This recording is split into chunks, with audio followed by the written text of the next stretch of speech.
One year after my daughter-in-law moved into my house, she created what seemed to be a successful charity. Everything appeared perfect, until the police suddenly raided our home. What they uncovered left me frozen with fear. Don't forget to subscribe to the channel and comment where you're watching from. The morning the agents came, I was watering the tomatoes in my backyard garden. At 63 years old, I'd learned that certain routines keep you grounded. The feel of cool soil between your fingers, the satisfaction of watching something grow from seed to harvest. My house in rural Pennsylvania, a modest 2-story farmhouse I'd bought with my late husband 30 years ago, had always been my sanctuary. The kind of place where neighbors waved from their porches, and the biggest excitement was the annual county fair. That sanctuary was about to become a prison. I heard the vehicles before I saw them. 3 black SUVs pulling into my gravel driveway with the kind of purposeful speed that makes your heart skip. I set down my watering can, wiped my hands on my gardening apron, and walked around to the front of the house. My daughter-in-law, Victoria, was already at the door, her phone pressed to her ear, her face pale beneath her carefully applied makeup. "Mrs. Leona Weaver?" A tall man in a dark suit approached me, his badge already extended. "I'm Agent Brown with Immigration and Customs Enforcement. We have a warrant to search these premises." The world seemed to tilt slightly. "I'm sorry. There must be some mistake. I'm a retired school teacher. I don't— Is this your residence?" "Yes, but—" "Then there's no mistake." He handed me a folded document. Behind him, at least a dozen agents were already moving toward my house, and I noticed neighbors beginning to emerge onto their porches, phones in hand. Victoria had ended her call and was beside me now, her hand on my arm. "Mom, don't say anything. I've called our lawyer." She'd started calling me Mom a year ago when she and my son Baron moved in temporarily, or what was supposed to be temporary. Her voice was steady, but I felt her fingers trembling. "Ma'am, we need you both inside." Another agent, a woman with sharp eyes and pulled-back hair, gestured toward the door. The next 2 hours passed in a blur of strangers rifling through my life. They photographed everything. They took my computer, the one Baron had set up for me last Christmas. They emptied filing cabinets, boxed up papers from my desk, even examined the framed photos on my mantel. Through it all, I sat on my own couch like a guest, watching my daughter-in-law pace and whisper urgently into her phone. Baron arrived 20 minutes into the search, his work uniform still dusty from his construction site. "What the hell is going on?" He looked from me to Victoria to the agents dismantling our home. "Sir, please have a seat." Agent Brown appeared from the hallway, carrying a cardboard box I recognized. It had been in the spare bedroom closet, the room Victoria used as her office. "Mrs. Weaver, are you familiar with an organization called Hope Bridge Foundation?" The name sent a flutter through my chest, but it was pride, not fear. "Yes, of course. It's my daughter-in-law's charity. She started it last year to help immigrant families with legal assistance. It's wonderful work." Victoria's face had gone from pale to gray. Agent Brown set the box on my coffee table and pulled out a file folder. "And are you aware that you're listed as co-founder and primary contact for this organization?" The flutter became a knot. "I'm sorry, what? No, that's not right. Victoria founded it. I just helped with some initial donations, told some friends about it. I'm not— Your name is on the incorporation documents filed with the state. Your address, this address, is listed as the headquarters. Your signature appears on the bank account authorization." He spread papers across my table like a dealer laying out cards in a game I didn't know I was playing. I reached for the documents with shaking hands. There, in black and white, was my signature. Except I'd never seen these papers before in my life. "Mrs. Weaver, are you also aware that Hope Bridge Foundation has been under investigation for the past 3 months?" "Investigation?" Baron was on his feet. "For what?" The female agent spoke this time, her voice flat and professional. "Fraud, identity theft, and conspiring to defraud immigrants seeking legal assistance." "That's absurd," Victoria finally spoke, her voice stronger now. "Hope Bridge has helped dozens of families. We've raised over $60,000 in donations. We've connected people with legitimate immigration attorneys. Mom, Leona, she's been so supportive. but she's had nothing to do with the day-to-day operations. This is clearly some kind of misunderstanding. Agent Brown pulled out another folder. This one was thicker, stuffed with printed pages. In the past 11 months, Hope Bridge Foundation received donations totaling $63,400. During that same period, 47 families paid between $500 and $2,000 each for legal assistance that was never provided. Instead, their personal information, addresses, workplace locations, family member details, was reported to ICE through our anonymous tip line. The room went silent except for the sound of agents moving through the upstairs. Reported? I heard my own voice as if from a distance. Reported to, you mean someone told you where these families were, and then we acted on credible intelligence to enforce immigration law. Agent Brown's expression was carefully neutral. Each tip was detailed, accurate, and resulted in enforcement actions. 47 families, 116 individuals total, including 31 children. All of them had engaged Hope Bridge Foundation for help. All of them were deported within weeks of their initial contact with your organization. Victoria was shaking her head, her hands up as if to physically push away his words. This is insane. I would never do something like that. Leona, tell them this is crazy. I couldn't speak. I was looking at a printout Agent Brown had placed in front of me, a spreadsheet with names, dates, donation amounts. And beside each name, a date marked ICE referral and a dollar amount marked reward payment. Because of course there were rewards. ICE paid for tips leading to deportations. The total reward payments deposited into the Hope Bridge Foundation account over 11 months, $21,300. Agent Brown's voice was quieter now, almost gentle. He'd seen this before. Someone's world cracking open. Mrs. Weaver, you're facing serious federal charges. Wire fraud, identity theft, conspiracy to defraud, and potentially charges related to the immigration violations themselves. She didn't do this. Barron's voice was hoarse. He was looking at Victoria now, really looking at her, and I saw something in his face I'd never seen before. Doubt. Mom would never.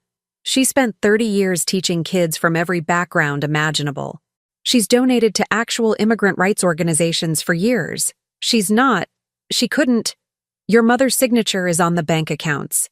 Her name is on the incorporation papers. The address is her address. The computer we're seizing is registered to her. Phone records show numerous calls from her number to families who later reported making payments. Agent Brown closed the folder. What we need to understand is whether she was an active participant or whether someone else had access to her identity, her home, and her trust. He was looking at Victoria when he said it. She met his gaze steadily. If someone stole Leona's identity to do this, we need to find out who. This is her house. Lots of people have been in and out. Friends, family, service people, charity volunteers. Anyone could have accessed her personal information, but not anyone had access to create a bank account in her name, or sign incorporation documents, or use her computer to communicate with victims. The female agent had returned, carrying my laptop. Mrs. Weaver, when was the last time you personally used this computer? I tried to think. A few days ago? I use it for email, mostly, and online banking. And who else has access to it? My eyes went to Victoria.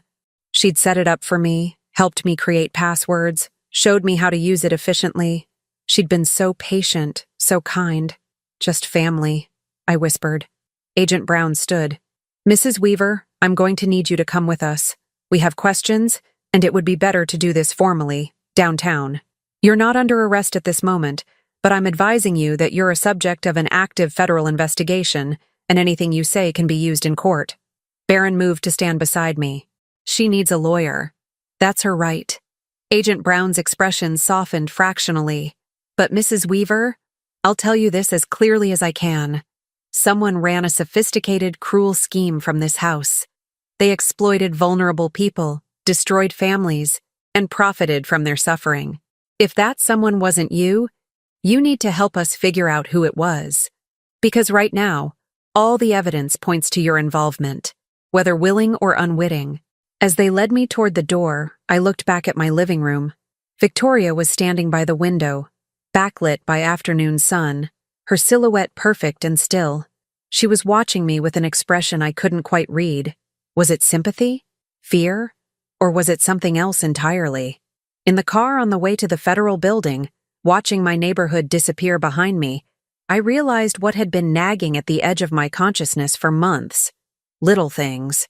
Victoria's new designer handbags, the weekend trip to New York she and Barron took, the way she'd insisted on handling all the Hope Bridge paperwork herself, protecting me from boring administrative stuff, the way she'd moved into my house temporarily and then somehow never left, and the memory that surfaced now, sharp and clear, 3 months ago, coming home early from my book club to find Victoria in my bedroom, sitting at my desk, my filing cabinet open beside her. She'd jumped when I entered, laughed it off, said she was looking for an old recipe card I'd mentioned. I'd thought nothing of it. I'd thought nothing of so many things. The agent beside me in the back seat was typing on her phone. My hands were folded in my lap, still smelling faintly of tomato plants and soil. I thought about the families, 47 of them, 116 people, 31 children, all of them trusting, hoping, desperate enough to reach out for help. And someone had turned that hope into a weapon. Someone using my name. The interrogation room at the federal building was nothing like the ones on television. No mirror, no dramatic lighting, just beige walls and fluorescent lights that made everyone look slightly ill. Agent Brown sat across from me with his partner, Agent Reeves, the woman with sharp eyes who'd been at my house. Between us lay folders, my life reduced to paper and accusations. Mrs. Weaver, let's start with how Hope Bridge Foundation came to be. Agent Brown's voice was measured, almost kind. It made me more nervous than if he'd been aggressive. I wrapped my hands around the paper cup of water they'd given me. Victoria mentioned it about a year ago, maybe 13 months. She said she'd been volunteering at a community center in Lancaster, meeting immigrant families who couldn't afford legal help. She wanted to do something more organized. And you supported this idea? Of course I did.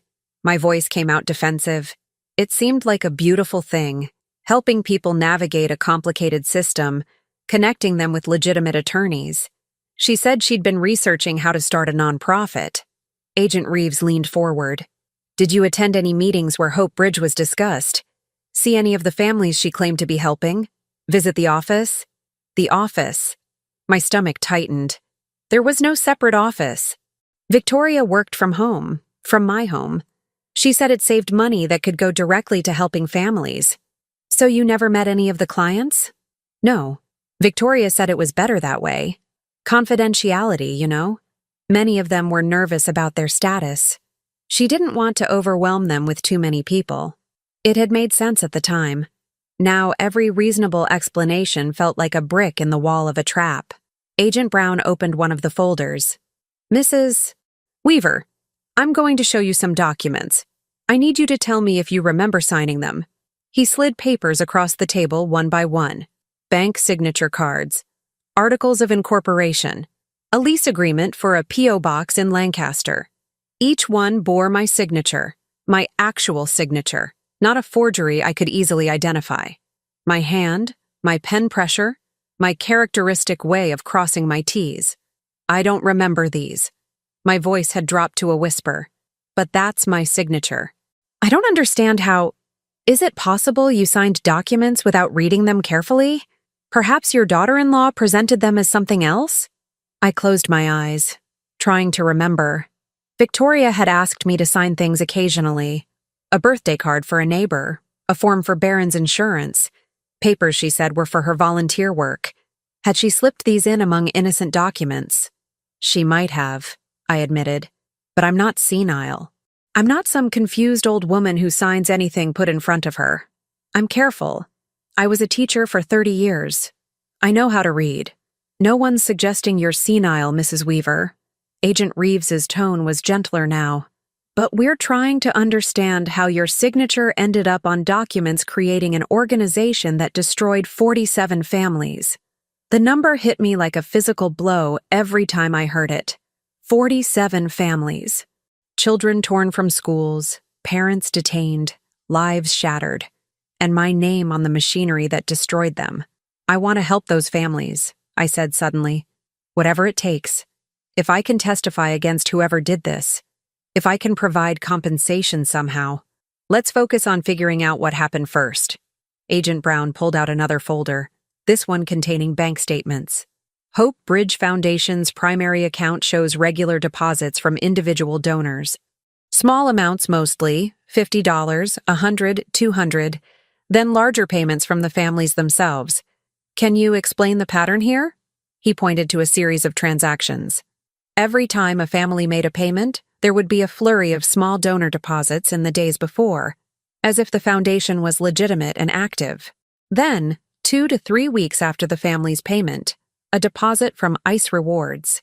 Someone was creating the appearance of a functioning charity, I said slowly, understanding dawning, making it look legitimate before taking money from the families. And those small donor deposits?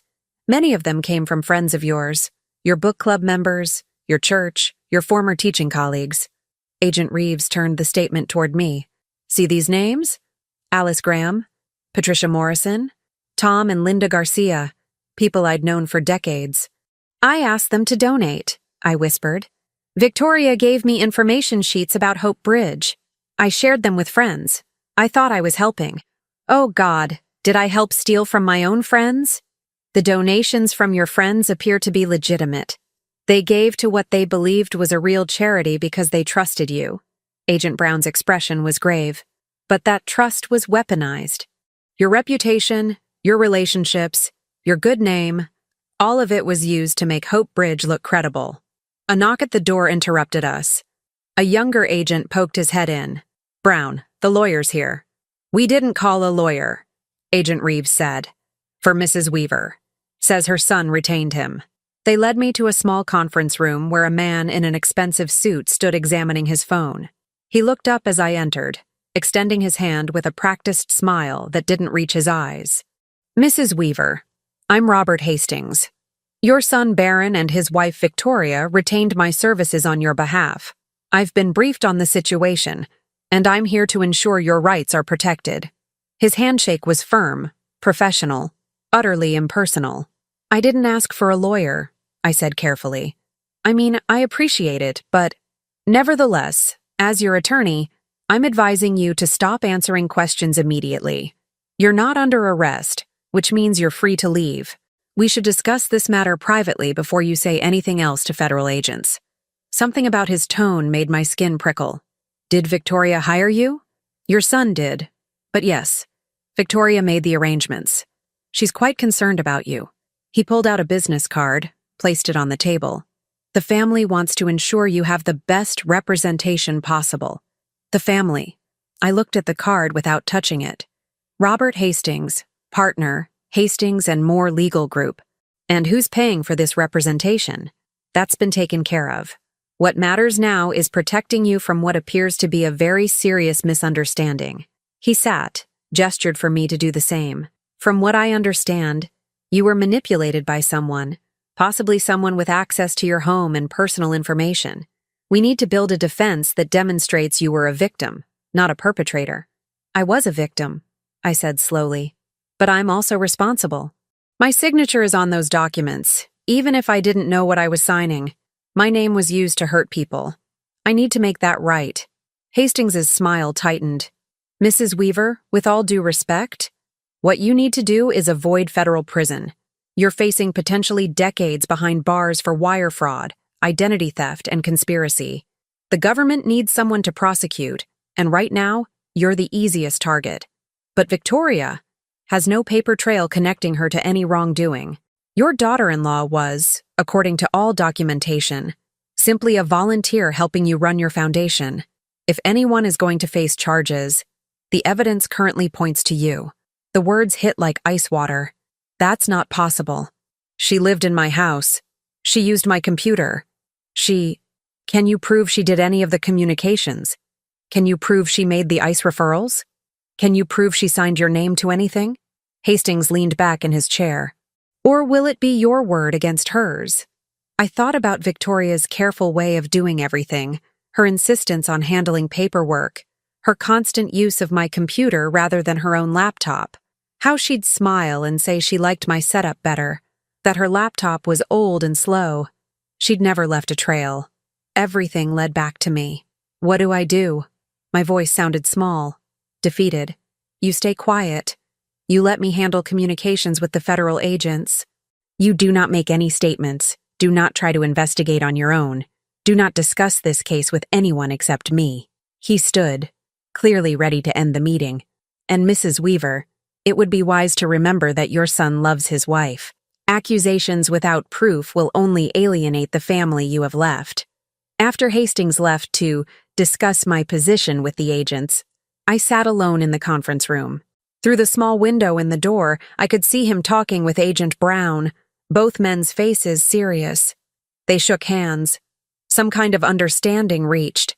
My phone buzzed. They'd returned it to me. A text from Barron. Mom, just do what the lawyer says. We'll get through this. I love you. No text from Victoria. I opened my email on my phone, scanning through recent messages with growing dread. There, buried in my sent folder, were emails I didn't remember writing. Messages to families introducing Hope Bridge services. Promises of legal help. Requests for payment to secure attorney consultations. All from my email address. All in my name. But the writing style wasn't quite mine. The punctuation was too perfect. The phrasing too formal. Anyone who knew me well would spot the difference, but federal agents wouldn't know my voice. I started scrolling back further, looking for something, anything that might prove Victoria's involvement. Then, I found it. An email from 4 months ago, a reply to someone named Maria Rodriguez. Thank you for trusting Hope Bridge with your family's future. Your consultation is confirmed for next Tuesday. The email had been sent at 2:30 p.m. on a Thursday. I checked my calendar. That Thursday, I'd been at my book club meeting from 1 to 4. I had witnesses. I couldn't have sent that email. But who would believe me? And how many other alibis could I establish for dozens of emails sent over 11 months? My phone buzzed again. This time, an unknown number. Stop talking to the police. You're making it worse for everyone. Think about Barron. I stared at the message, my hands shaking. Was it a threat? A warning? From whom? Agent Brown appeared at the door. Mrs. Weaver, your attorney has requested that we conclude this interview for today. You're free to go, but please understand, you're not free from this investigation. We'll need to speak with you again, soon. I didn't send those emails. The words burst out of me. Not all of them. I can prove, Mrs. Weaver, as your attorney, I'm instructing you not to. Hastings had appeared behind Brown. On April 14th, at 2:30 p.m., an email was sent from my account. But I was at my book club meeting. I have witnesses. Doesn't that prove someone else had access? Agent Brown's expression shifted slightly. Interest. We'll look into that. But Mrs. Weaver, sophisticated criminals often establish false alibis. And if someone else sent emails from your computer while you were out, that suggests access to your home, your computer, your passwords. Exactly. That's what I'm saying. Which means you gave them that access, willingly or carelessly. His tone wasn't unkind, but it was firm. Either way, you're responsible. They escorted me to the building's entrance. Barron was waiting in the parking lot, his truck running. He jumped out when he saw me, pulling me into a tight hug. Mom, I'm so sorry. This is insane. We'll figure it out. Where's Victoria? I asked, pulling back. Something flickered in his expression. She's at the house. She's pretty shaken up. The agents were hard on her too. Barron, we need to talk. About Victoria. About what really... Mom. His voice was sharp, a tone he'd never used with me. The lawyer said not to discuss the case, and he said... He hesitated. He said you might try to blame Victoria because you're scared. That's what people do when they're facing serious charges. They look for scapegoats. Scapegoats? I stepped back from him. You think I'm making this up? I think you're confused and frightened, and maybe you signed things you shouldn't have without realizing what they were. But Victoria would never. She's my wife, Mom. And she's been nothing but good to you, to us. She's been living in my house rent-free for a year, Barron. using my resources, my name, my reputation, because we needed help. Because I lost my job last year and we had nowhere to go. And you offered. Are you saying you regret that now? His face was flushed, hurt and anger mixing in his expression. I hadn't known he lost his job. He'd told me they wanted to spend more time with me, that I was getting older and they wanted to be close. Another lie. Or another thing I'd been too trusting to question. No, Baron, something isn't right. Please just look at the evidence with me. Help me understand what happened. What happened is someone screwed up. Maybe you, maybe someone else, I don't know. And now the government needs someone to blame. But Mom, if you start pointing fingers at Victoria, you'll lose. The lawyer was clear about that. She has no paper trail. You do. He drove me home in silence. When we pulled into my driveway, I saw Victoria through the kitchen window, talking on her phone, pacing. She looked up as we approached, and for just a moment, before she composed her expression into concern, I saw something else. Satisfaction. She ended her call and opened the door, reaching for me. Leona, thank goodness. Are you all right? They wouldn't let me see you. I was so worried. Her embrace felt like a cage. We need to talk, I said quietly, pulling away. All three of us. About what really happened. Of course. Victoria's smile was perfect, sympathetic. But first you should rest. You've had such a traumatic day. I made tea. Your favorite chamomile. Let's just take a breath before we tackle anything else. She guided me toward the living room like I was an invalid. Baron followed, his expression torn between loyalty to his wife and concern for his mother. I thought about the 47 families, about children waking up in detention centers, about parents being deported back to places they'd fled from, about trust being used as a weapon, and I thought about the text message. Think about Baron. Victoria handed me the tea, her hand steady, her smile unwavering. I did not drink it. That night, I lay awake in my own bed, listening to the house settle around me. Down the hall, I could hear Victoria and Baron talking in low voices. Their bedroom door was closed, but occasionally a word would carry. Lawyer, evidence, protect. I wondered which one of us they were talking about protecting. At 3 a.m, I gave up on sleep. Moving quietly, I retrieved my laptop from where the agents had left it on the kitchen counter. They'd examined it but hadn't seized it yet. They'd taken the hard drive data, but the machine itself was mine to use. I sat at my kitchen table in the darkness, the screen's glow casting shadows across my face. I started with my email, going back further than I had at the federal building. Months and months of correspondence I supposedly had with families. The writing was good, professional, warm, just slightly formal, almost like my voice, but not quite. Victoria had studied me, learned my patterns, then improved on them. But people make mistakes when they're being clever. I found the first crack in her facade in an email from 7 months ago, a response to someone named Jorge Morales about his consultation appointment. The email referenced a meeting last Tuesday at our Lancaster office. But I'd been in the hospital last Tuesday, a minor procedure, day surgery for a kidney stone. Baron had driven me. Victoria had visited me there. There was no way I could have met with anyone in Lancaster. I took a screenshot, saved it to a new folder I created called Garden Photos 2024. If Victoria checked my computer, and I had to assume she did regularly, an innocuous folder name might buy me time. The house creaked. I froze, listening. Footsteps in the hallway. I closed the laptop and waited. Victoria appeared in the kitchen doorway, wrapped in a silk robe I'd never seen before. Expensive. New. Leona, are you all right? I heard noise.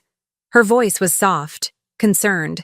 She moved toward me, and I caught the scent of her perfume, something floral and costly. Couldn't sleep, I said, keeping my tone mild. I'm sorry if I disturbed you. You didn't disturb me. I've been worried about you. She pulled out a chair, sat across from me in the darkness. Baron's very upset. He doesn't know what to believe. And what do you believe, Victoria? She reached across the table, covered my hand with hers. Her skin was cool, smooth. I believe someone manipulated you, used your kindness against you. And I believe we need to figure out who, before this destroys our whole family. Our family, I repeated. Tell me, when were you planning to move out of my house? The question seemed to catch her off guard. Her hand stiffened on mine. I don't understand. You and Baron moved in a year ago. Temporarily, you said. But you've made no moves to leave. You've never even mentioned looking for your own place. We've been helping you, Leona. The house is too big for you to manage alone. We've been contributing. How? Baron lost his job. You told him that was a secret, but he mentioned it today. What have you been contributing, Victoria? And with what money? The silence stretched between us. When she spoke again, her voice had changed. Still soft, but with an edge now. I've been running a charity. That takes time and energy. And yes, there are administrative fees. Standard nonprofit compensation. Show me the tax returns. I'm sorry? Hope Bridge Foundation. Show me the tax returns. Nonprofits file them publicly. Let's look at them together right now. Victoria stood slowly. It's 3 a.m, Leona. You're exhausted and stressed and not thinking clearly. We can discuss all of this with the lawyer tomorrow. Your lawyer, who you hired for me, who told me to stay quiet and not investigate. I stood too, facing her across my kitchen table. Who told me that accusing you would only hurt my case? Very convenient advice. You think I did this? Her voice rose slightly, genuine-sounding hurt coloring her words. You think I would destroy families, report people to be deported, use your name to commit crimes? Leona, I know you're frightened, but you can't honestly believe. I believe 47 families are gone because someone used my house, my computer, my reputation, and my signature. I believe all the evidence points to me because someone made sure it would. And I believe the only person with constant access to everything needed to make this happen was you. I'm calling Baron. She pulled out her phone. Don't. My voice came out harder than I'd ever spoken to her. Don't wake my son. Don't play the victim. Don't pretend you're protecting me. Just tell me the truth, Victoria. Why did you do it? For a long moment, she stared at me. Then something shifted in her expression, the mask of concern sliding away, replaced by something colder and infinitely more calculating. You want the truth? She set her phone down on the counter. The truth is, you made this easy. You're so good, Leona. So trusting. So eager to help. Do you know how rare that is? How valuable? My heart was pounding, but I kept my voice steady. So, you admit it. I admit nothing that could be proven. She smiled, and it was nothing like the warm expressions she'd shown me for a year. But hypothetically, if someone wanted to run a profitable operation helping desperate people part with their money, they'd need legitimacy, a face people trust, an address in a quiet town, a reputation beyond reproach, and they'd need someone naive enough to provide all of that without asking too many questions. The families, the children, how could you? They were breaking the law. Her tone was matter of fact. I didn't make them come here illegally. I didn't make them gullible enough to trust a charity they found online. I simply provided information to the proper authorities and received the reward money as any citizen can. It's all legal, Leona. Perfectly legal. Taking their money under false pretenses isn't legal. Wire fraud isn't legal. Prove I took anything. Prove I sent any emails. Prove I made any calls. She leaned against the counter, completely relaxed now. All anyone can prove is that you ran a charity that turned out to be fraudulent. Your signature, your computer, your email, your house, your reputation bringing in donors. Baron will believe me.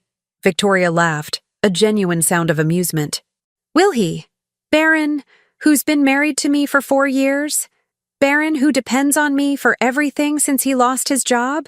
Baron, who just watched his mother get investigated by federal agents while his wife stood by her side? She paused. Or did you notice I'm pregnant?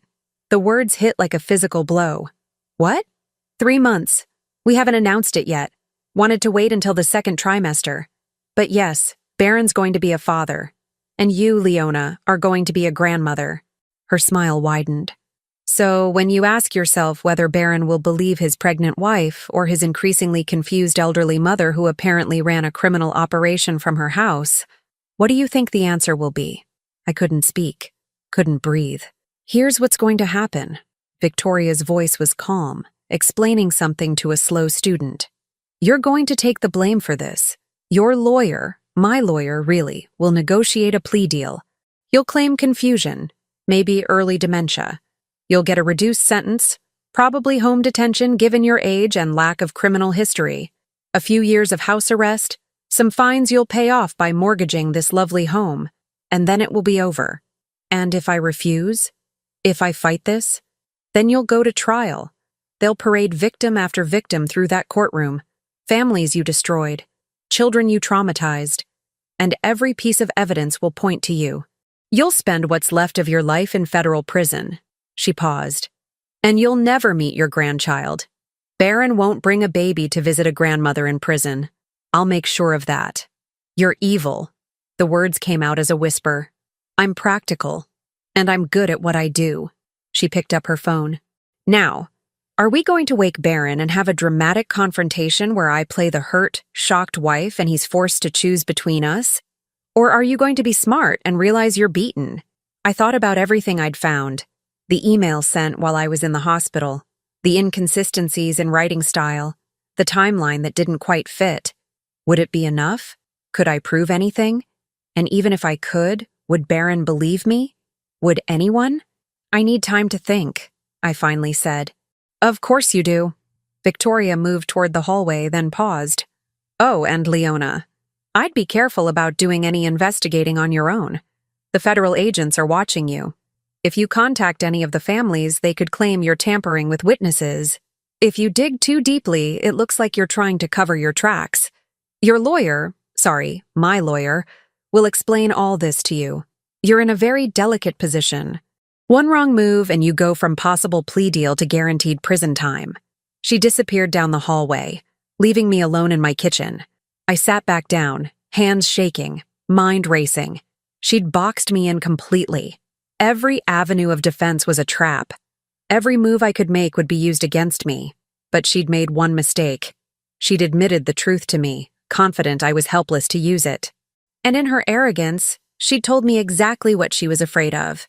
Proof that someone else had sent those emails, had made those calls, had committed those crimes. I opened my laptop again and started searching for something I remembered from my teaching days. Years ago, one of my students had gotten in trouble for plagiarism.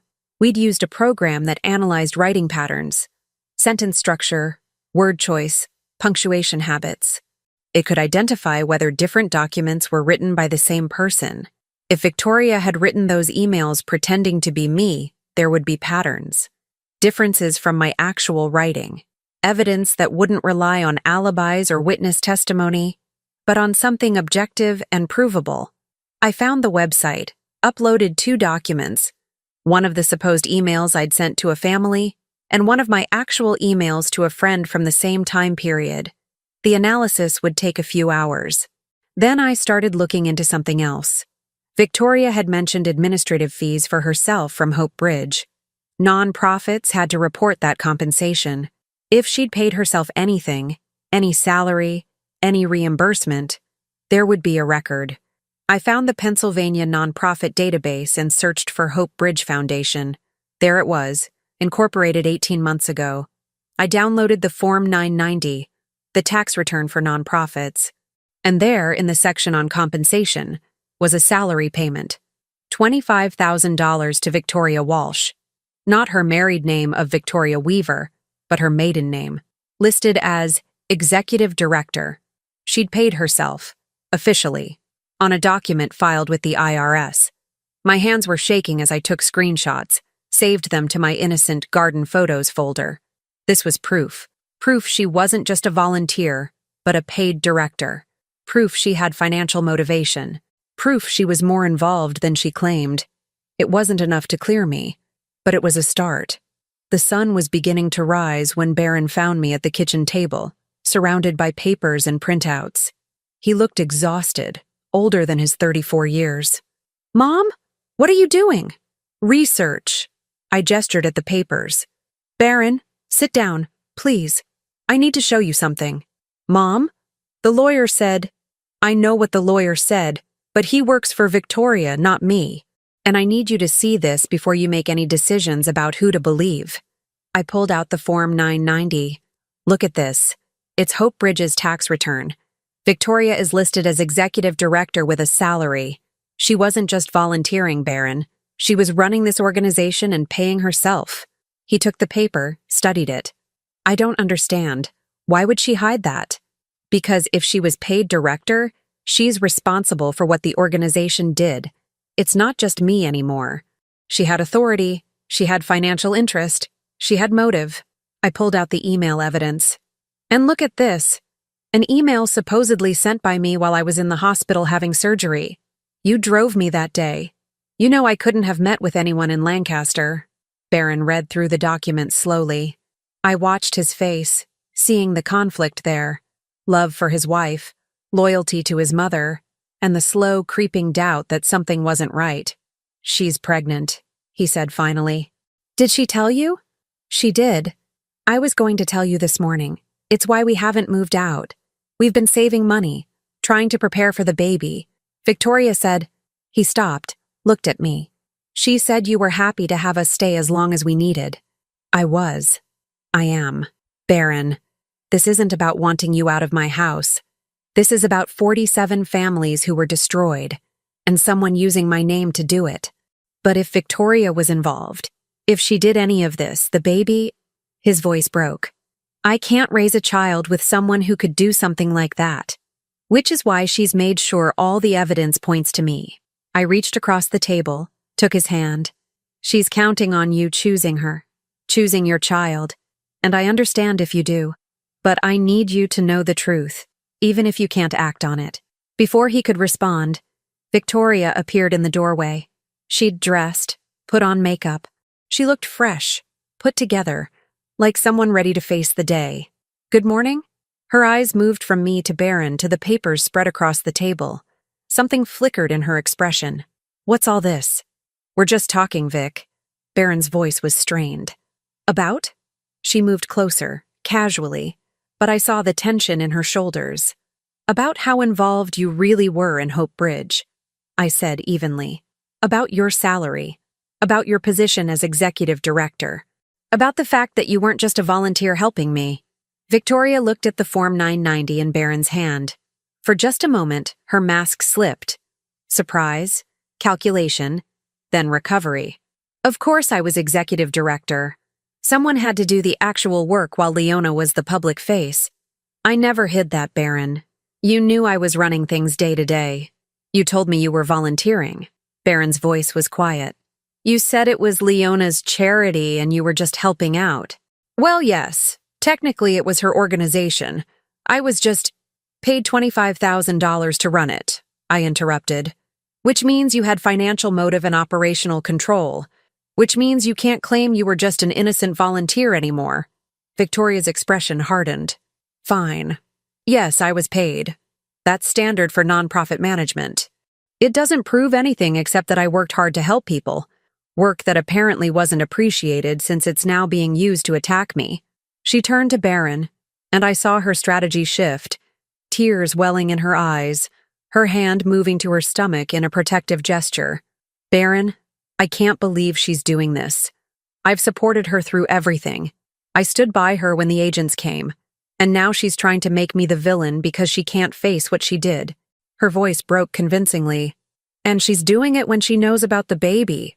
When she knows this stress could... Stop. Baron stood, and both of us fell silent. He looked between us. His wife, his mother, two women he loved pulling him in opposite directions. Just stop, both of you. I can't. I need to think. He walked out, leaving Victoria and me alone in the kitchen. She wiped away her tears. They disappeared as quickly as they'd come. Clever, she said softly, showing him the 990. But you're forgetting something, Leona. Proof that I was involved doesn't prove you weren't. We could both be guilty. We probably will both be charged, actually, now that you've made sure of it. But I'll claim you manipulated me, used me, pressured me. Young wife trying to please her husband's mother. And who will the jury believe? She leaned close, her voice dropping to a whisper. The pregnant woman? Or the bitter old lady trying to drag her down? Then she walked away, leaving me with my papers, my evidence, and the sinking realization that she was right. I'd shown my hand too early, and now she knew exactly what I had and what I didn't. The next 48 hours passed in a strange, tense silence. Baron moved through the house like a ghost, avoiding both of us. Victoria played the wounded innocent perfectly, cooking meals I didn't eat, offering concern I didn't accept, speaking softly to Baron behind closed doors. I heard her crying at night, heard Baron comforting her, heard the words stress and baby and can't take much more. She was driving a wedge between us, and she was doing it masterfully. On the third morning, Agent Reeves appeared at my door. Alone this time, which somehow felt more ominous than a team. "Mrs. Weaver, may I come in?" I led her to the kitchen, where Victoria was making coffee. My daughter-in-law's hand went to her stomach in that protective gesture she'd perfected, her face arranging itself into anxious concern. "Agent Reeves, is there news? Are you any closer to finding who did this to Leona?" The agent's expression was unreadable. "Actually, Mrs. Weaver, the younger Mrs. Weaver, I need to speak with you as well. Both of you, preferably together." Victoria poured coffee with steady hands. "Of course. Whatever helps." Agent Reeves spread documents across my kitchen table, the same table where I'd confronted Victoria 3 nights ago. "We've been conducting a deeper investigation into Hope Bridge Foundation's operations, and we've found some interesting discrepancies." My heart jumped. Had they found something? Some proof I hadn't? "The tax returns show Victoria Walsh, your maiden name, correct? As paid executive director. But when we spoke with you initially, you claimed to be simply a volunteer helping your mother-in-law. Can you explain that inconsistency?" Victoria didn't miss a beat. "I was trying to protect Leona. The focus was on her, and I didn't want to complicate things by drawing attention to my minor role. Yes, I received a small salary for managing day-to-day operations, but Leona was the founder, the face, the driving force. I was just $25,000 isn't exactly a small salary for a small nonprofit," Agent Reeves interrupted, "especially one that only operated for 11 months. It was standard compensation for the hours I put in. I can provide time logs if needed. We'd like to see those." Agent Reeves turned to me. "Mrs. Weaver, Leona, were you aware your daughter-in-law was receiving this compensation?" I hesitated. The truth was complicated. "Not at the time, no. But I've since seen the tax documents.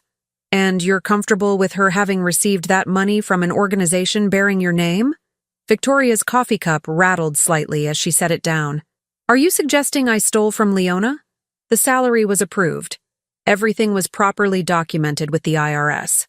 This is absurd." "What's absurd," Agent Reeves said mildly, "is that a woman supposedly running a legitimate charity would fail to mention her official position and compensation when federal agents came to investigate fraud. It suggests you had something to hide." I was scared. My mother-in-law was being investigated. My husband was falling apart. I'm pregnant and terrified. I wasn't thinking clearly about every detail of nonprofit administration. Convenient. Agent Reeves pulled out another document. "We've also analyzed the email correspondence sent from Leona's account. The forensic linguistics team found something interesting. About 40% of the emails match Leona's known writing patterns. The other 60% show significant deviations in syntax, word choice, and punctuation." My breath caught. The writing analysis program I'd used, the professionals had found the same thing. "What does that mean?" Victoria's voice was carefully controlled. "It means someone else was writing emails from Leona's account. Someone who was trying to sound like her, but couldn't quite match her natural voice." Agent Reeves looked at Victoria. "Someone who had access to her computer, her passwords, and her email. That could be anyone. The house isn't exactly secure. Friends visit, neighbors stop by. But most of those emails were sent during business hours, when Leona can prove she was elsewhere, at her book club, at doctor's appointments, at the grocery store. We've been checking her alibis, Mrs. Weaver, and they're holding up." Victoria stood abruptly. "I need to use the restroom. Morning sickness." She left the kitchen, and Agent Reeves leaned forward. "Mrs. Weaver, Leona, I need to ask you something directly. Do you believe your daughter-in-law committed these crimes? Yes. The word came out firm, certain. But I can't prove it. She's too smart. She made sure everything leads back to me. Not everything. Agent Reeves pulled out her phone, showed me a screenshot. This is a call log from the Hope Bridge Foundation phone line, which was your home phone number. See these calls? They're to ICE tip lines, dozens of them over 11 months, each one shortly after a family made a payment. I didn't make those calls. We know. We pulled the actual recordings from ICE's system. The voice is female, younger than you, and matches Victoria's vocal patterns. She used a burner phone for some, but apparently got careless toward the end and used the house phone. Hope flared in my chest. That's proof. That's actual evidence she made the calls. It's evidence someone using your house phone made calls to ICE. Victoria claims she lives here, has access to the house phone, and might have used it occasionally for legitimate reasons. She could claim she was calling to report suspicious activity she'd noticed, that she didn't know these people were Hope Bridge clients, that it was all coincidental. That's ridiculous. No one would believe. A jury might. Especially when her lawyer paints her as a concerned citizen reporting what she thought was illegal activity, separate from the charity work. Especially when she's pregnant and sympathetic, and you're the one whose name is on all the documents. Agent Reeves's expression was sympathetic but honest. I believe you, Mrs. Weaver. I think Victoria orchestrated this entire scheme and set you up to take the fall. But belief isn't proof. We need more. Victoria returned, looking pale but composed. I'm sorry. The pregnancy has been difficult. Agent Reeves stood. Mrs. Weaver, I'm going to need you to come to our office tomorrow for a formal interview. Bring your lawyer. Am I under arrest? Not yet. But you should probably prepare for that possibility. She turned to me. You too, Leona. We're likely to be filing charges within the week, against one or both of you. After she left, Victoria and I sat in silence. She was the first to speak. Well, that was enlightening. She wasn't bothering with the Wounded Act anymore. They found the call logs. I was wondering when they would. You admit it then. To you? Sure. What does it matter? She smiled. But I'll never admit it to them. And the story I'll tell makes perfect sense. I saw things that made me suspicious. I reported them to the authorities as any good citizen would. I had no idea Leona's charity clients were the same people. It was all a terrible coincidence. They have recordings of your voice. So? I never identified myself. I never connected the calls to Hope Bridge. I'm just a voice on a tip line, doing my civic duty. She stood, moved to the window. Here's what's going to happen, Leona. They're going to charge us both. But my lawyer is better than yours, because I've actually been paying for legal representation for months, preparing for this moment. Your lawyer is a hack I hired specifically because he's incompetent and will ensure you stay confused and defensive. Barron will find me a real lawyer. With what money? Barron's broke. The only money in this family is what I've made from Hope Bridge, and I'm certainly not funding your defense. She turned to face me. You're going to trial with inadequate representation, overwhelming evidence against you, and no credible alternative theory. And I'm going to walk. What about the families? Don't you feel anything for what you did to them? For the first time, something genuine crossed her face. Not remorse, contempt. Those people came here illegally. They broke the law. They were always going to get caught eventually. I just expedited the process and made some money doing it. If they were stupid enough to trust a stranger with their information, that's natural selection. You're a monster. I'm a realist. And I'm going to be a very comfortable realist once this is over. She moved toward the hallway, then paused. Oh, and Leona? I'd start thinking about which assets you're willing to liquidate for your legal defense. This house is worth at least $400,000. That should cover a few years of lawyer fees before you're forced to take a plea deal. She left me sitting in my kitchen, in the house I'd lived in for 30 years, contemplating losing everything. I waited until I heard her bedroom door close, then pulled out my phone. There had to be something I was missing, some piece of evidence Victoria hadn't accounted for, some mistake she'd made. I started searching online for the families, the 47 families who'd been deported. Maybe one of them had documented their experience. Maybe someone had taken photos, kept records, noticed something about Victoria. The first family I found had a GoFundMe page, posted by relatives still in the U.S.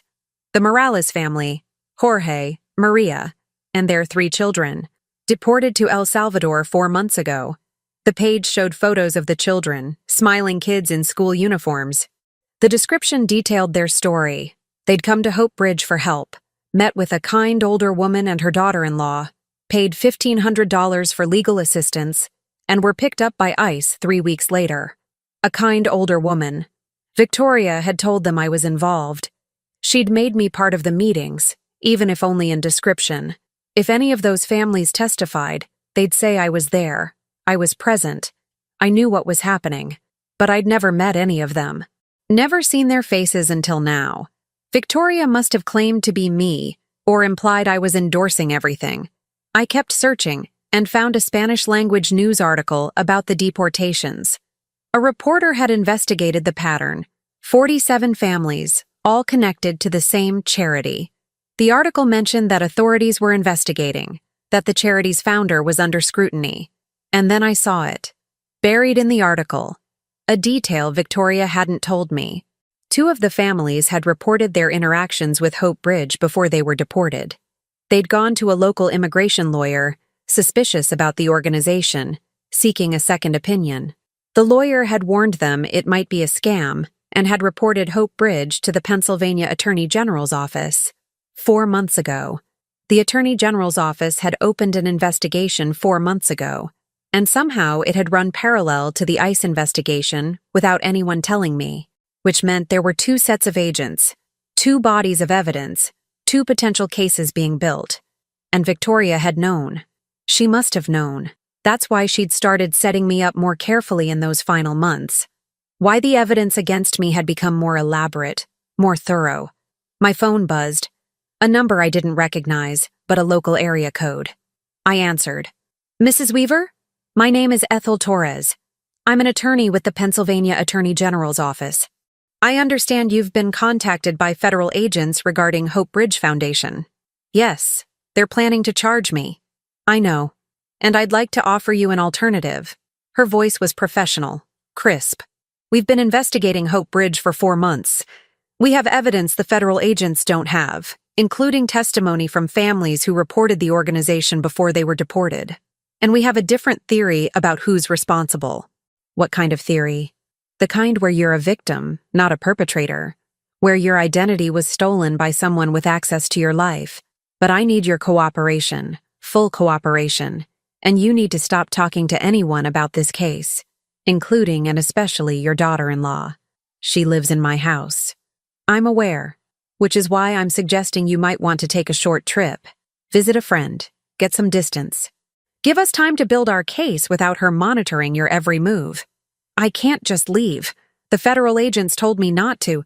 The federal agents don't control you unless you're under arrest, which you're not, yet. She paused. Mrs. Weaver, I've been doing this for 15 years. I know when someone is being set up, and I know when someone is doing the setting up. Your daughter-in-law is smart, but she's not as smart as she thinks. She made mistakes. We found them.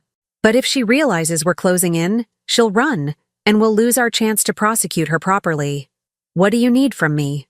Time, space, and trust. Can you give me those things? I thought about Victoria down the hall, pregnant and dangerous, weaving her web tighter every day.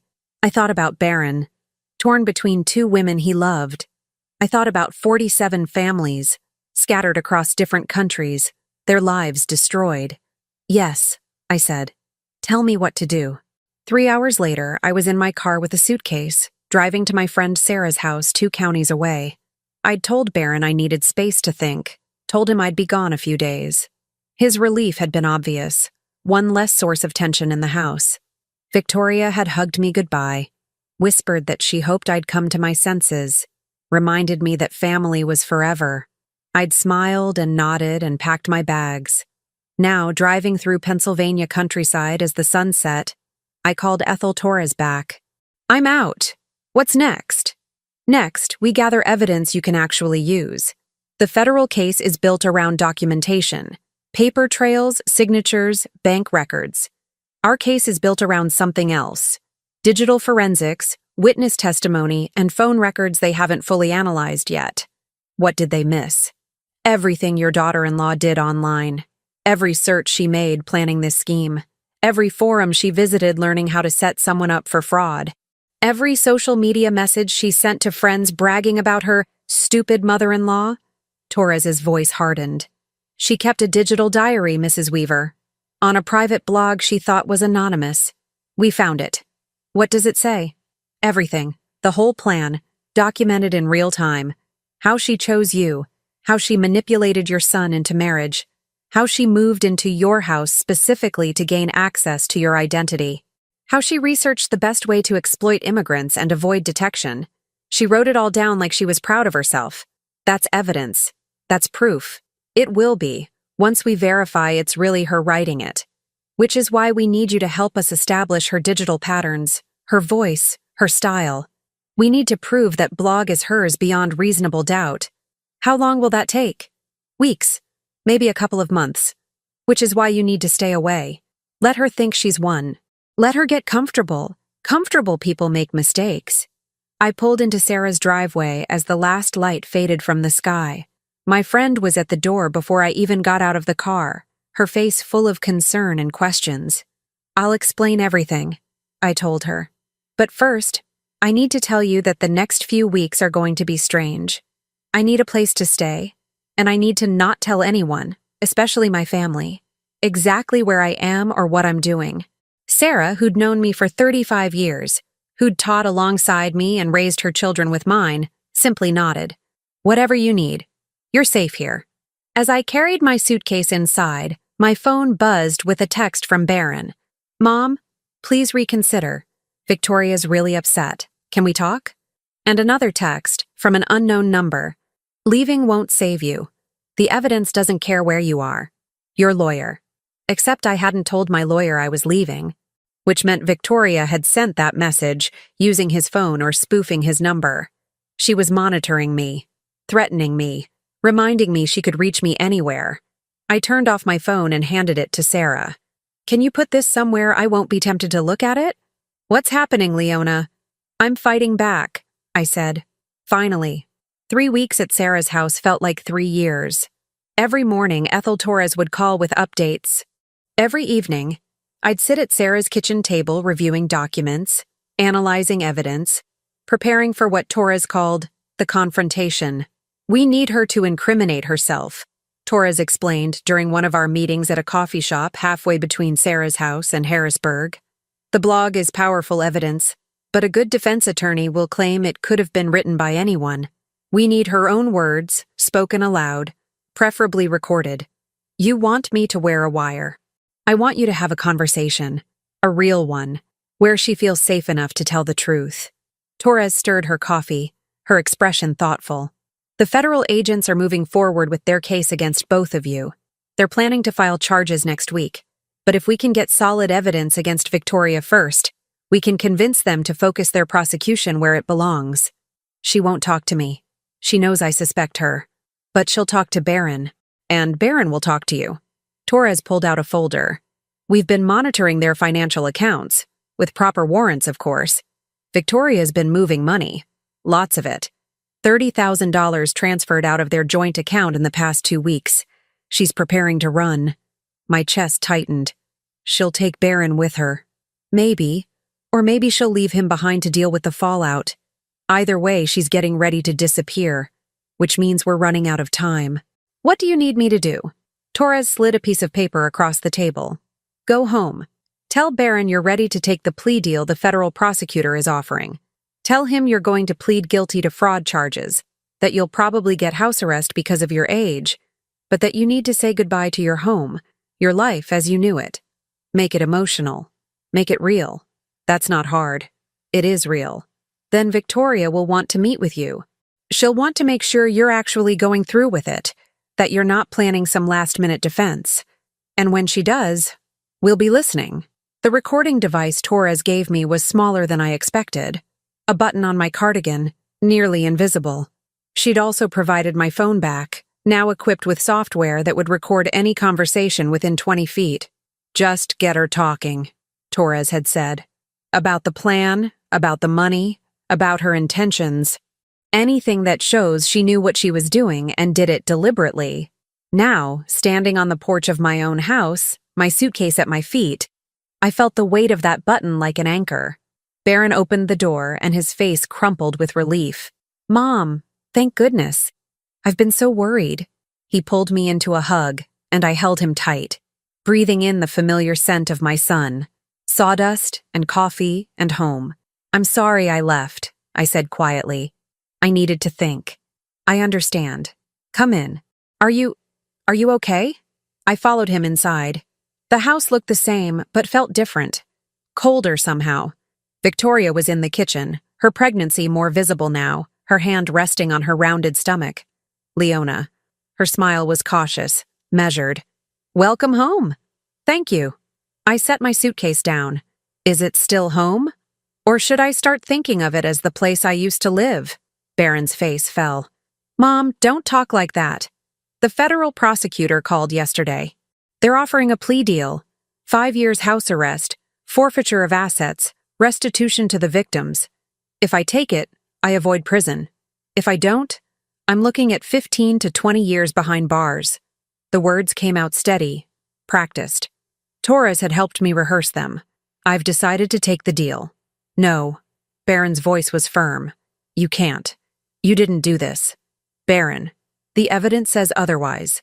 And I'm 63 years old. I can't spend years fighting a case I might lose. I need to accept reality. Victoria moved closer, her expression sympathetic. Leona, if that's what you think is best, we support you. Don't we, Barron? I don't support giving up, Barron said, but his voice wavered. I'm not giving up. I'm being practical. I looked at Victoria. I know you've been dealing with a lot of stress because of this. I want to apologize. Whatever my role in this disaster, I never meant for it to affect you and the baby. Something flickered in Victoria's eyes. Surprise, perhaps, or calculation. I appreciate that, she said carefully. And I want you to know, I don't blame you. I think you made mistakes. But I don't think you're a bad person. That's generous of you. I moved to the living room, sat on my couch. I need to start going through things, deciding what to keep, what to sell. The house will have to be mortgaged to pay for restitution. I'll probably lose it eventually. Don't think about that now, Barron said, sitting beside me. Just rest. You look exhausted. I am exhausted. I let my voice break slightly. I'm tired of fighting, tired of being angry, tired of trying to figure out what happened and how it all went so wrong. Victoria sat across from us, her posture relaxed now. Sometimes, accepting what we can't change is the strongest thing we can do. Is that what you did? Accept things you couldn't change? I'm not sure what you mean. I mean, you built something with Hope Bridge. You worked hard on it. And now it's all destroyed, your reputation questioned. That must be difficult. It is, she said slowly. I put my heart into that organization. I really thought we were helping people. Were you surprised when the agents told us about the deportations? Barron shifted uncomfortably beside me. Mom, maybe we shouldn't. I'm just trying to understand, I said gently. I've been thinking about it for weeks. How did it all go so wrong? How did an organization meant to help people end up destroying them instead? Victoria's eyes narrowed slightly. I think someone infiltrated the organization, used our information for malicious purposes. It's the only explanation that makes sense. Who would do that? I don't know. Maybe someone with access to the office. To your office, I mean. Someone who came to the house. But the evidence suggests the person running the scheme was also running the organization. The call logs, the email patterns, the financial transactions, it all points to someone with intimate knowledge of Hope Bridge's operations. Leona. Victoria's voice had an edge now. What are you doing? Trying to understand. That's all. I met her gaze. Because if I'm going to plead guilty to something, I'd like to know what I actually did, and what I didn't do. You said you were taking the plea deal. I am, but I'd like some clarity first. For my own peace of mind. I paused. You were executive director. You handled the day-to-day operations. You had access to everything. My computer, my email, my signature stamp. You could have done all of this without me ever knowing. Barron stood abruptly.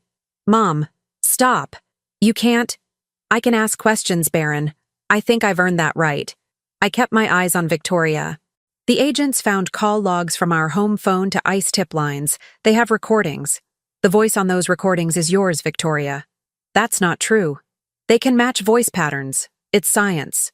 Your voice, reporting families who'd just paid Hope Bridge for help. 47 families, 116 people, 31 children. Victoria stood, her hand protectively on her stomach. I don't have to listen to this.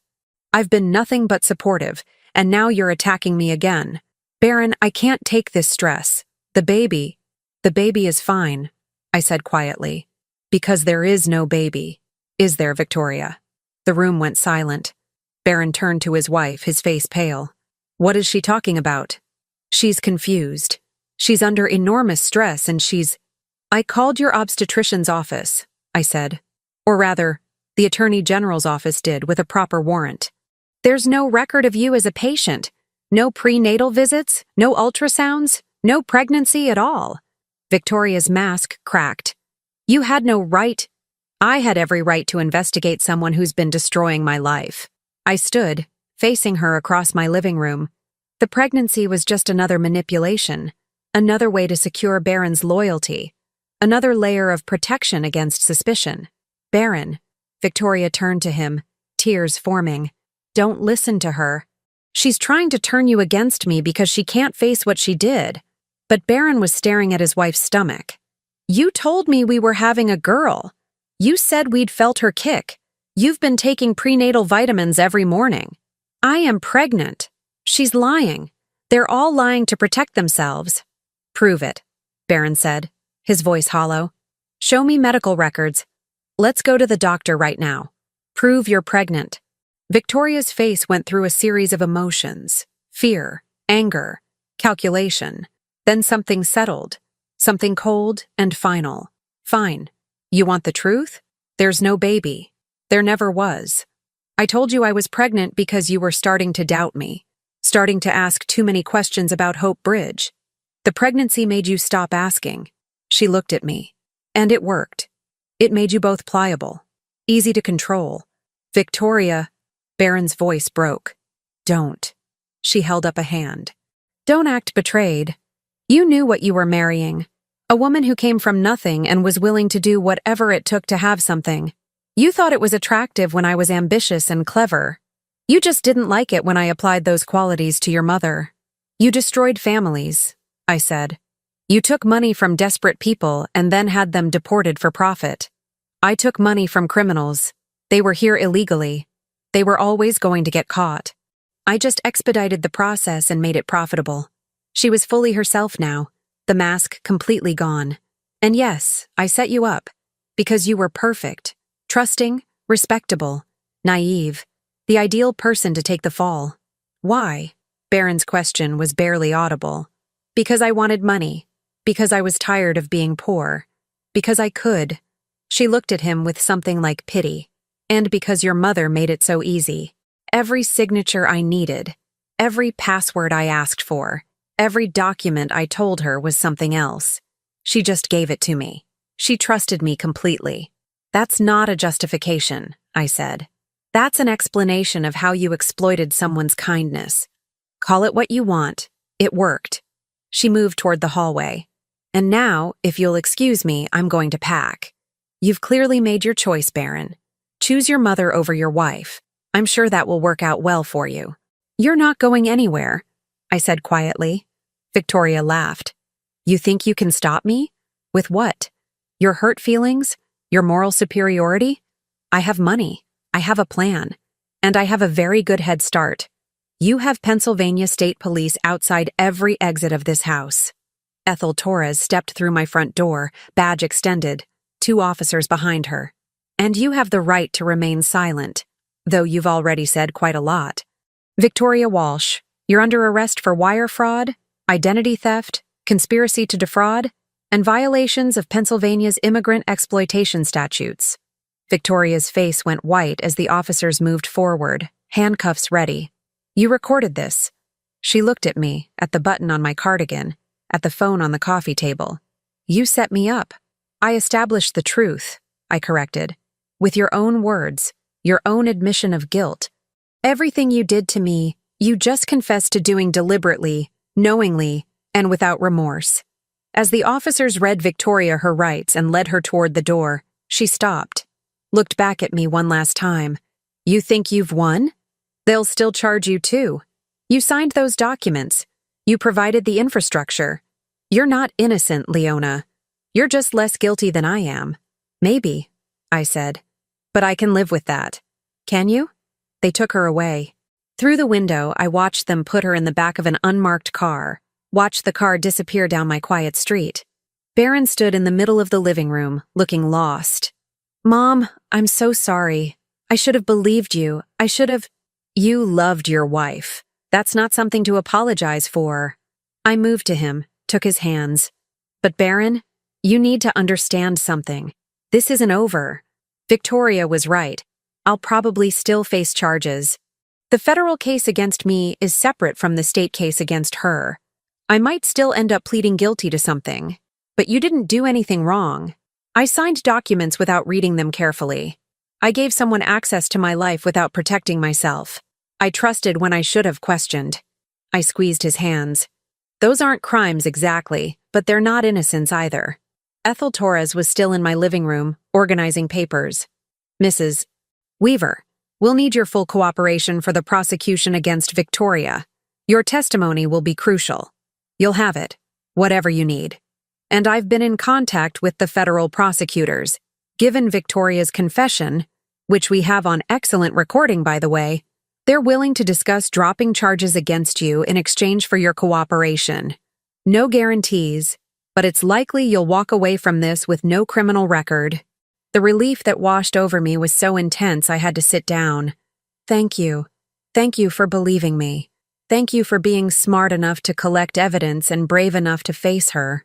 Torres smiled, though I have to say, that fake pregnancy reveal was perfect. How did you know? I didn't. Not for certain. But I've been a woman for 63 years, and I've known pregnant women. Victoria wasn't showing the signs. No morning sickness that lasted past breakfast. No food aversions. No exhaustion. She was wearing the same tight clothes she'd always worn. It was a calculated guess. A guess that paid off. She admitted to everything. The fraud, the setup, the manipulation. Torres gathered her papers. She's going to prison for a long time, Mrs. Weaver. What she did to those families, what she did to you, justice will be served. After Torres left with her team, Barron and I sat together in the quiet house. What happens now? He asked. Now we figure out how to help the families Victoria hurt. Now I testify against her. Now we both learn to trust more carefully and love more wisely. I looked at my son, seeing the pain in his eyes, the betrayal. And now you heal. That takes time, Barron. Don't rush it. I brought her into your life, into your home. This is my fault. No, Victoria's choices are her fault. We can't control other people. We can only control how we respond to them. I stood, moved to the window. The sun was setting, painting the sky in shades of orange and gold. But Barron, there's something I need from you. Anything. Help me contact the families, the ones who were deported. I want to find a way to make restitution, real restitution, not just what the court orders. I want to help them in whatever way I can. Mom, you don't have the money for that. Then I'll find it. I'll mortgage this house, sell whatever I need to sell. Those families lost everything because someone used my name. I need to make that right. Barron was quiet for a long moment. Then he nodded. I'll help. We'll figure it out together. As darkness fell over my Pennsylvania farmhouse, I felt something I hadn't felt in months. Hope. The battle wasn't over. Victoria would fight the charges. The legal process would be long and difficult. The families I'd unknowingly helped destroy would need years to rebuild their lives. But truth had emerged. Justice was beginning. And I was still standing. 6 months later, I stood in a courtroom in Harrisburg, watching Victoria Walsh face sentencing. Her expensive lawyer, the real one, not the incompetent one she'd hired for me, had fought hard. But Victoria's recorded confession had sealed her fate. The jury had deliberated for less than 4 hours, guilty on all counts.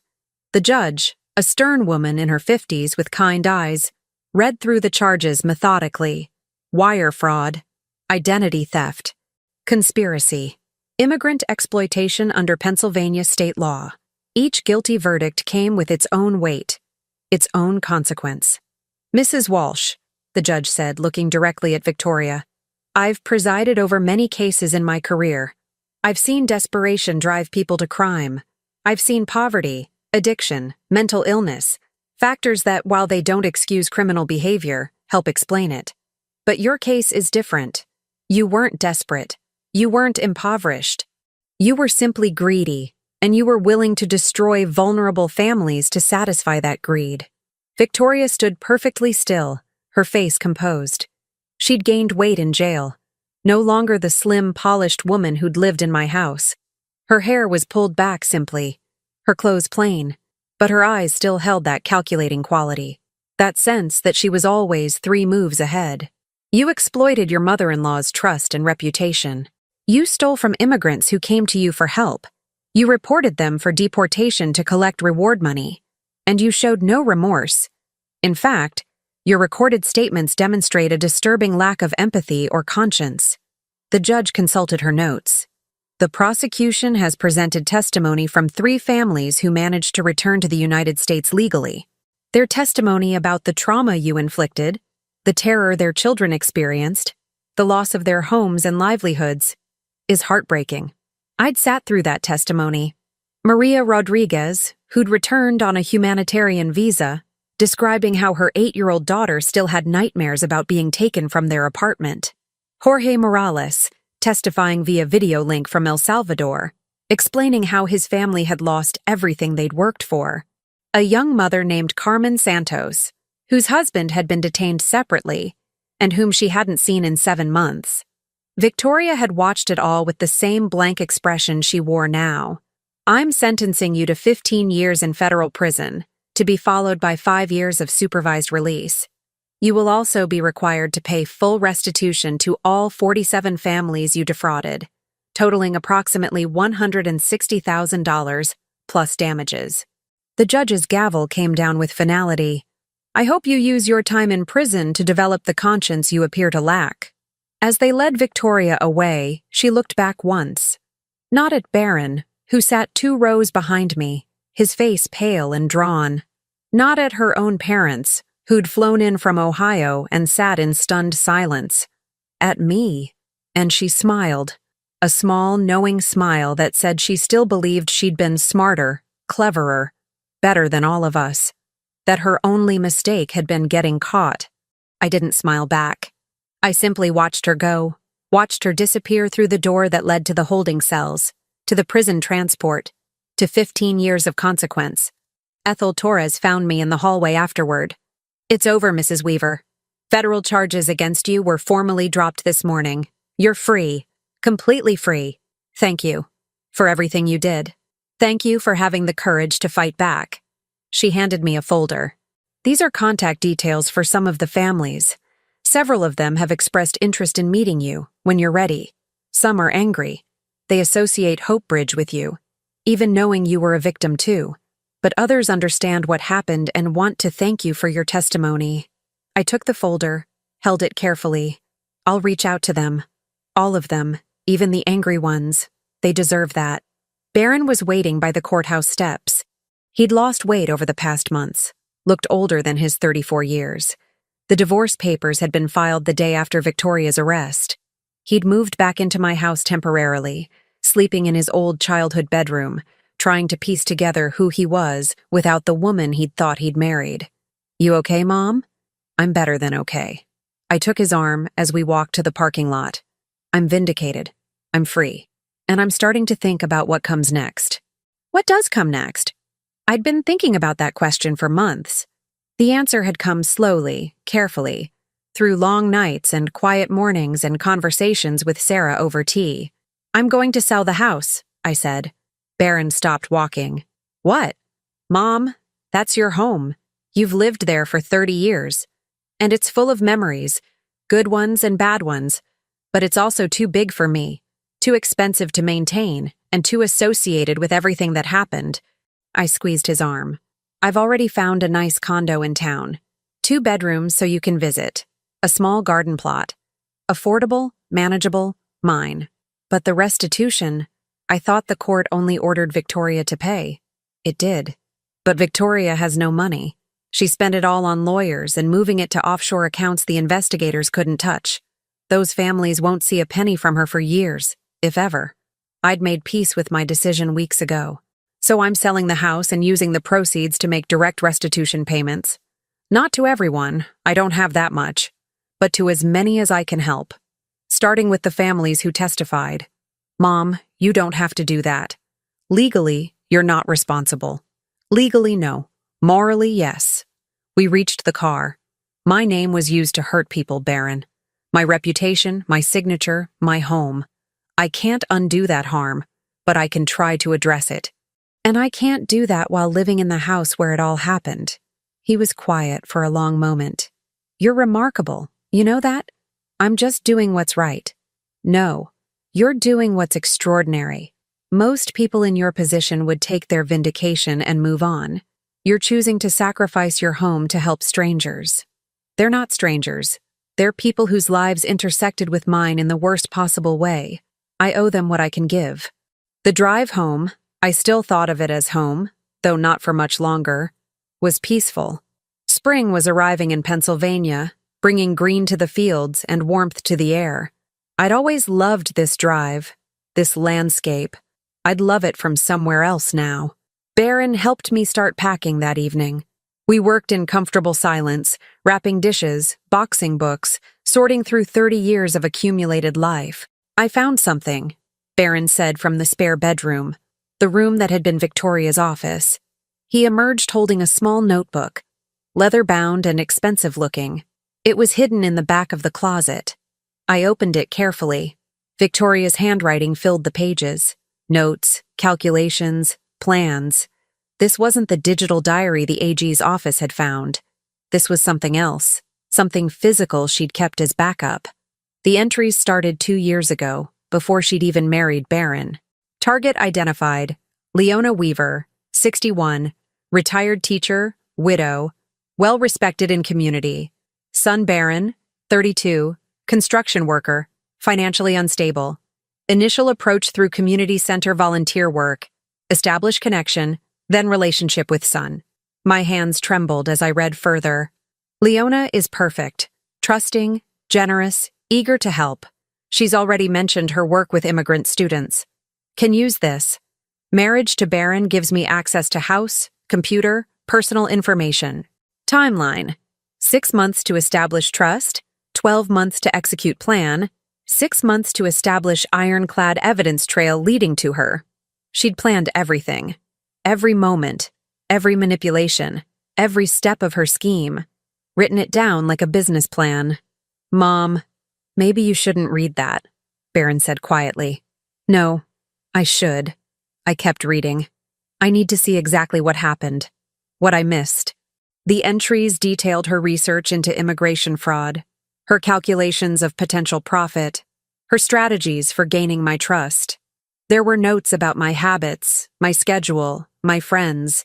She'd studied me like a specimen, looking for weaknesses to exploit. And she'd found them. My trusting nature, my desire to help, my loneliness after my husband's death, my joy at having Baron close again. But the final entries, written just days before the raid, revealed something unexpected. Leona is becoming suspicious. She asks too many questions now. The federal investigation is closing in. Need to accelerate timeline. If necessary, she'll take full blame. She signed everything. But backup plan. Fake pregnancy ensures Baron's loyalty if she tries to implicate me. He'll choose the baby over his mother. Everyone does. Except there was no baby. And Baron had chosen truth over loyalty. She was wrong about you, I said, looking at my son. She thought she'd calculated everything, But she didn't understand that some people value truth over comfort. She didn't understand a lot of things. Barron took the notebook, closed it gently. Should we give this to the prosecutors? Additional evidence? They have enough. Victoria's in prison for 15 years. I took the notebook back, moved to the kitchen fireplace, the old wood-burning stove I'd cooked on during winter. This is just her poisonous thoughts. It doesn't need to exist anymore. I placed the notebook in the stove and lit a match. We watched it burn together, watched Victoria's calculated plans turn to ash. Over the next 3 months, I sold the house to a young couple expecting their first child. They loved the garden, the big kitchen, the quiet street. I told them it was a good house, a happy house, a place where families could grow. I didn't tell them everything that had happened there. They'd find out eventually. It had been in all the local papers. But they'd find out after they'd made their own memories, their own happiness. The sale netted me enough to buy my condo, establish a modest retirement fund, and distribute $75,000 among the families Victoria had betrayed. It wasn't enough to restore what they'd lost, but it was something, a gesture of accountability, a recognition of harm. Maria Rodriguez cried when I met her at a coffee shop to give her a check for $5,000. You didn't have to do this, Mrs. Weaver. We know you were a victim, too. I was a careless victim. I should have paid more attention, asked more questions, protected my identity better. I pushed the check across the table. This won't bring back what you lost, but maybe it helps rebuild something. It helps more than you know. She folded the check carefully. My daughter, she can start therapy now, for the nightmares. We couldn't afford it before. I met with 12 families over those months. Some were grateful, some were wary.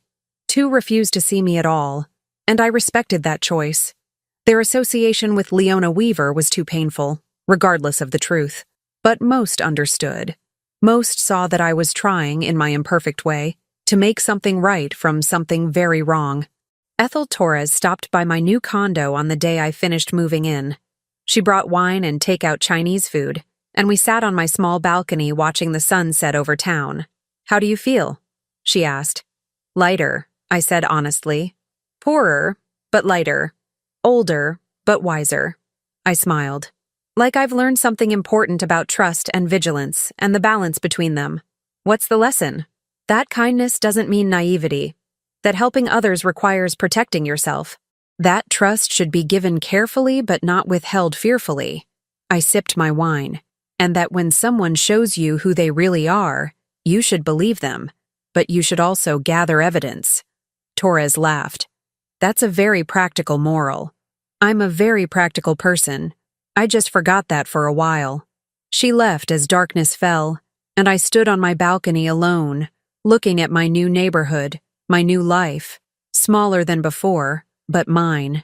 Unencumbered by the past, unburdened by the weight of someone else's crimes. Barron called as I was getting ready for bed. Mom, I got a job. A real one, with benefits and everything. Construction management for a firm in Harrisburg.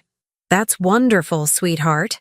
And I've been talking to a therapist about Victoria, about trust, about how I missed all the signs. He paused. She says I was a victim, too, of Victoria's manipulation, that I shouldn't blame myself for loving someone who turned out to be different than I thought. Your therapist is right. But you knew. You figured it out. How did you know when I didn't? I thought about that question. I had distance. You were in love. Love makes us want to see the best in people. There's nothing wrong with that. It's actually beautiful. You just have to balance it with wisdom. Like you do? Like I'm learning to do. I'm 64 years old, Barron, and I'm still learning. I smiled into the phone. That's the secret, I think. Never stop learning. Never stop growing. Never stop questioning when something feels wrong. After we hung up, I made myself tea and sat in my new living room, surrounded by boxes still to unpack. In this space that was entirely mine. Tomorrow I'd start volunteering at the local library. Next month, I'd begin teaching ESL classes at the community center, helping immigrants, but this time with proper oversight, proper structure, proper protection for everyone involved. I'd join a new book club, make new friends, build a new life. But tonight, I simply sat in the quiet, drinking tea, feeling the profound relief of truth acknowledged and justice served. Victoria had been right about one thing. I was trusting. I was kind. I did want to help people. But she'd been wrong about what that meant. She'd mistaken kindness for weakness, generosity for foolishness, trust for naivety. She'd forgotten that the same qualities that made me vulnerable also made me resilient. That the same openness that let her in also let me learn, adapt, and fight back. That 63 years of life had taught me something she'd never understand. Real strength isn't about manipulation or control. It's about integrity. About doing what's right even when it's costly. About standing up even when you're afraid. I set my empty teacup on the side table and looked around my new home. Small, manageable, safe. Outside my window, the street was quiet, the neighbors friendly, the world full of possibility. Tomorrow would bring new challenges. There would be more legal paperwork to sign, more families to contact, more healing to do, my own and others. But tonight, I was free, and that was enough. Now tell me, what would you have done if you were in my place? Let me know in the comments. Thank you for watching, and don't forget to check out the video on your screen right now. I'm sure it will surprise you.